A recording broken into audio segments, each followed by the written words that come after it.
Instagram में से video delete होने से पहले आप लोग देख लो। अगर वीडियो गलत है तो कमेंट में गलत साबित करके बताओ आप लोग।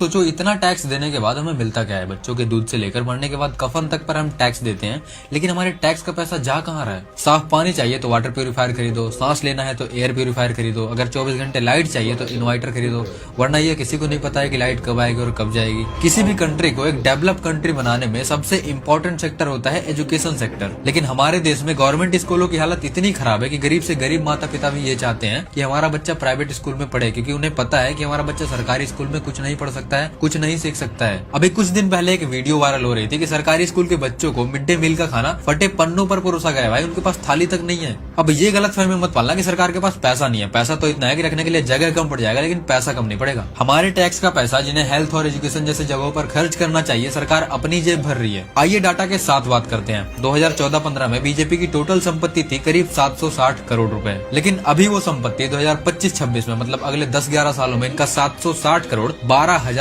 करोड़ बन चुका है। और ये वो आंकड़ा है जो हमें और आपको दिखाया जा रहा है। ग्राउंड रियलिटी इससे कहीं ज्यादा होगी जो हम और आप सोच भी नहीं सकते हैं। अब ये इनके बाप दादा का पैसा बिल्कुल नहीं है, ये हमारे और आपके जैसे आम नागरिक का पैसा है जो हम इन्हें टैक्स के रूप में देते हैं कि सरकार हमारे लिए कुछ करेगी, लेकिन ये अपनी जेब भरने में लगे हैं। हर साल इंडिया में 16 से 24 लाख लोगों की मौत हो जाती है अच्छी हेल्थ केयर ना मिलने की वजह से, क्योंकि हमारे देश में गवर्नमेंट हॉस्पिटल उस लायक है ही नहीं कि एक व्यक्ति को अच्छी हेल्थ केयर मिल पाए। और अगर व्यक्ति प्राइवेट हॉस्पिटल में जाता है तो इलाज इतनी महंगी है कि घर से लेकर खेत तक सब बेचना पड़ जाएगा। हम 2 रुपए कमा लिए तो टैक्स, कुछ खरीदे तो टैक्स, कुछ बेचे तो टैक्स, और अगर जैसे तैसे करके आपने 2 रुपए बचाकर कहीं इन्वेस्ट भी कर दिया तो उसमें भी टैक्स, और अगर उस इन्वेस्ट किए पैसे से थोड़ी सी प्रॉफिट बना ली तो उसमें फिर से टैक्स। फिर भी हमें दूध नकली, पनीर नकली, दही नकली, वैक्सीन तक नकली दी जा रही है। और पॉल्यूशन तो इतनी ज्यादा हो चुकी है कि दिल्ली और मुंबई जैसी शहर गैस चैम्बर बन चुके हैं। हालत इतनी खराब है कि गंदा पानी पीने की वजह से लोगों की मौत हो रही है और सरकार को कोई फर्क ही नहीं पड़ रहा है। दुर्भाग्यवश जो काम मीडिया को करना चाहिए वो काम हमें करना पड़ रहा है। तो आप फॉलो कर सकते हैं हमारी आवाज को थोड़ी सी बुलंद बनाने के लिए, और अपनी राय कमेंट बॉक्स में देकर जाइएगा। जय हिंद, जय भारत दोस्तों।